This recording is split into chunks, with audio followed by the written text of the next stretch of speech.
ఈ కృప కలిగిన సమయంలో మన జీవితంలో ఓర్పు కలిగి ఉండాలి. అంత ఓర్పుతో సేవకులు ఉంటారు. సేవకులు ఒకసారి నాకు తెలిసినటువంటి ఒక దైవ సేవకురాలు, పెద్ద దైవజనరాలు, వారి పేర్లు ఇక్కడ నేను ప్రస్తావించడానికి కూడా ఇష్టపడడం లేదు. వారు మంచి పరిచర్య చేస్తున్నారు, ప్రపంచవ్యాప్తంగా వారు వాడబడుతున్నారు. నాకు తెలుసు పర్సనల్గా వాళ్ళ గురించి. చాలా ప్రేమ కలిగినటువంటి దైవజనరాలు. అక్కతో నేను చాలా బాగా మాట్లాడతా. అక్క ఏమంటారంటే ఎప్పుడుని సేవకు వచ్చారా అయితే చావుకు వచ్చారే. ఆవిడని అనేవారంట. ఆవిడ ప్రారంభ దినాల్లో ఎంతో పోరాటం చూసిందంట. ఆవిడ ఆకలికి, నిందకి, ఆర్థిక పరిస్థితులకు, వ్యతిరేకతలకు ఎన్నో పోరాటాలు వాళ్ళ భార్యాభర్తలిద్దరు కూడా అనుభవించారంట. ఎవరైనా అన్నం పెడతారేమో అని గృహదర్శనాలు చేసేవారంటే అండి. ఆ మాటలు వింటున్నా నా కళ్ళు చెమర్చాయి. గృహదర్శనానికి వెళ్ళేవారంట. నాకు చెప్పారు అక్క పర్సనల్గా. గృహదర్శనానికి వెళ్తే ఏమైనా పెడతారేమో, లేకపోతే 10 రూపాయలు ఇస్తారేమో. బైబిల్ పట్టుకుని భార్యాభర్తలిద్దరు గృహదర్శనాలు చేసేవాళ్ళంట. చెప్తుంటుంటేనే నాకు చాలా ఆలోచిస్తుంటే ఎంత వేదనగా ఉందో. వెళ్తూ ఉంటుంటే డబ్బులు ఇచ్చేవారు కాదంట. ఎవరో ఒక ఆవిడ అందంట, బాబు సేవకు వచ్చారా మీరు అని అడిగిందంట. అవునండి అక్క. అన్నని అక్కని అడిగారంట. అన్న అక్క అవునండి సేవకు వచ్చామని చెప్తే, అయితే మీరు చావుకే వచ్చారని చెప్పిందంట. నిజమేనండి. ఆ మాటలు ఆవిడ తెలుసన్నారో తెలియకన్నారో ఆ దైవ సేవకులు నాకు తెలియదు, కానీ ఆ అక్క నాకు చెప్తున్నప్పుడు నాకు అర్థమవుతుంది. అప్పుడు నాకు అర్థం కాలే. ప్రారంభంలో నాకు చెప్పారు ఈ మాటలు. జాగ్రత్త, సేవలు ఇలా ఉంటుంది, సేవలు ఈ పరిస్థితులు ఉంటాయి.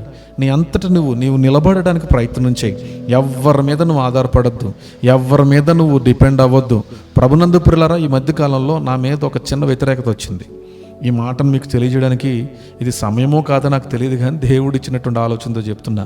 చాలామంది అంటున్నారు, బ్రదర్ మీరు ఎందుకో సంఘం పెట్టుకోవచ్చు కదా, మీరు సంఘాన్ని స్థాపించాలి కదా.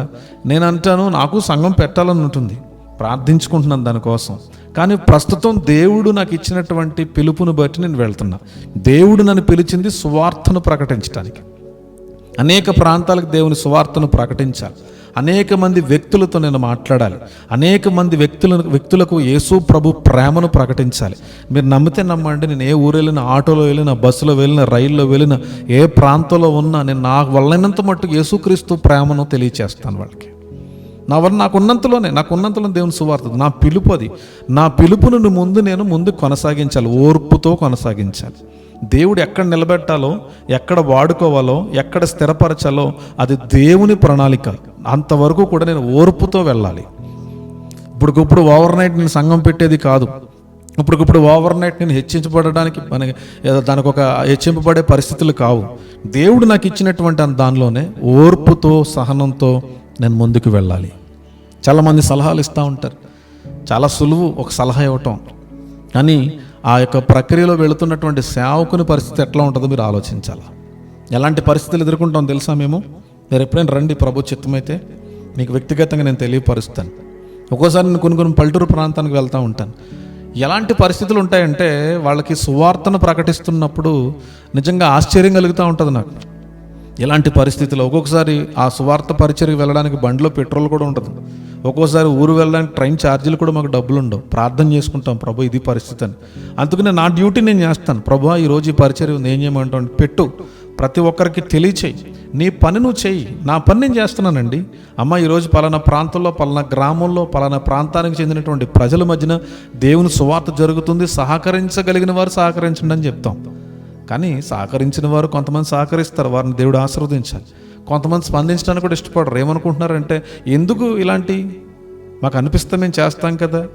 బాగా వినాలి. జ్వరం వచ్చింది మీకు, జ్వరం వచ్చినప్పుడు అదంతటా అది తగ్గుద్దని చూస్తారు. తగ్గలేనప్పుడు ఏం చేస్తారు? ఖచ్చితంగా మందులు వేస్తారు కదా. ఇది కూడా అంతే. మన జీవితంలో మనం స్పందించాలి దేవుని వాక్యానికి.